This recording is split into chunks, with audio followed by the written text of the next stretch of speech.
interaksi radiasi dengan materi dan pengaplikasian dalam dunia media dan industri pada modalitas pesawat MRI. Halo, pernah nggak sih kamu berpikir gimana caranya mesin MRI bisa melihat bagian dalam tubuh manusia dengan sangat detail padahal tanpa sinar X atau pembedahan? Teknologi itu sebenarnya berawal dari satu konsep dasar dalam fisika, yaitu interaksi radiasi dengan materi. Konsep ini penting banget, bukan hanya dalam dunia media, tapi juga dalam industri dan media modern yang kita gunakan setiap hari. Adapun pengertian dasar, interaksi radiasi dengan materi adalah proses di mana energi dari radiasi bertemu dan beraksi dengan partikel penyusun suatu bahan. Radiasi ini bisa berupa gelombang elektromagnetik seperti sinar X, cahaya tampak, gelombang mikro, atau gelombang radio.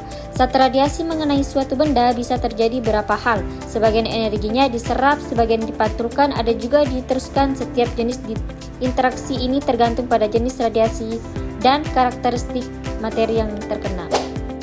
Jenis interaksi radiasi. Saat sinar X mengenai tubuh, terjadi interaksi antara radiasi dengan atom-atom dalam jaringan. Ada 3 jenis utama interaksi radiasi, yaitu yang pertama, efek fotolistrik terjadi ketika sinar X diserap sepenuhnya oleh atom, menyebabkan elektron terlepas, biasanya terjadi pada jaringan padat seperti tulang. Yang kedua, efek Compton. Sinar X menabrak elektron lalu memantul, ini sering terjadi pada jaringan lunak. Yang ketiga, hamburan Rayleigh. Terjadi saat sinar X dibelokkan tanpa kehilangan energi. Prinsip kerja MRI. Pernahkah Anda bertanya-tanya bagaimana MRI dilakukan? MRI adalah singkatan dari Magnetic Resonance Imaging atau pencitraan resonansi magnetik. Ini adalah pemindaian yang membantu dokter melihat gambar detail organ, jaringan, dan tulang Anda tanpa menggunakan sinar X. Prosesnya dimulai dengan pasien berbaring di atas meja datar.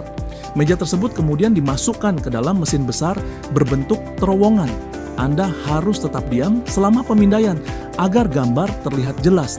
Terkadang Anda mungkin akan diberikan penyumbat telinga atau headphone karena mesin mengeluarkan suara keras, ketuk, atau dentuman. Dalam beberapa kasus, pewarna kontras dapat disuntikkan ke pembuluh darah agar area tertentu terlihat lebih jelas. Pemindaian biasanya memakan waktu 30 hingga 60 menit, tergantung pada bagian tubuh yang diperiksa. Tidak sakit dan sepenuhnya aman, menggunakan magnet dan gelombang radio yang kuat, alih-alih radiasi.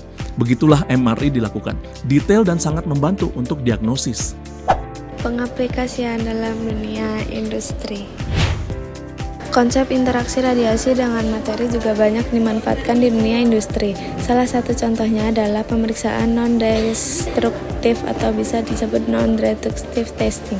Metode ini digunakan untuk memeriksa kualitas atau kerusakan pada suatu bahan seperti pipa, logam, atau komponen pesawat tanpa harus merusaknya. Gelombang elektromagnetik digunakan untuk menembus bahan dan menghasilkan citra internal mirip dengan prinsip MRI tetapi dengan frekuensi dan keperluan berbeda. Selain itu, interaksi radiasi juga digunakan pada industri semikonduktor, komunikasi nirkabel, dan proses pengeringan material berbasis gelombang mikro. Pengaplikasian dalam dunia media dan komunikasi. Di dunia media dan komunikasi, interaksi gelombang elektromagnetik dengan materi menjadi dasar dari sistem penyiaran, transmisi data, sehingga jaringan internet. Ketika sinyal radio atau gelombang mikro merambat di udara, sebagian energi dipantau, diserap, atau dibiaskan oleh berbagai objek di sekitar, seperti gedung atau pepohonan. Pemahaman tentang interaksi ini sangat penting agar kualitas sinyal tetap stabil.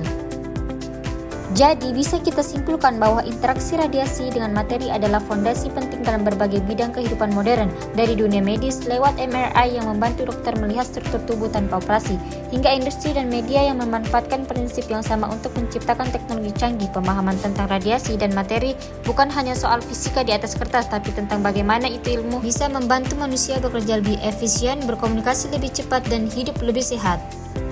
Terima kasih sudah menonton. Jangan lupa terus eksplorasi ilmu pengetahuan karena di balik setiap teknologi selalu ada sains yang menakjubkan.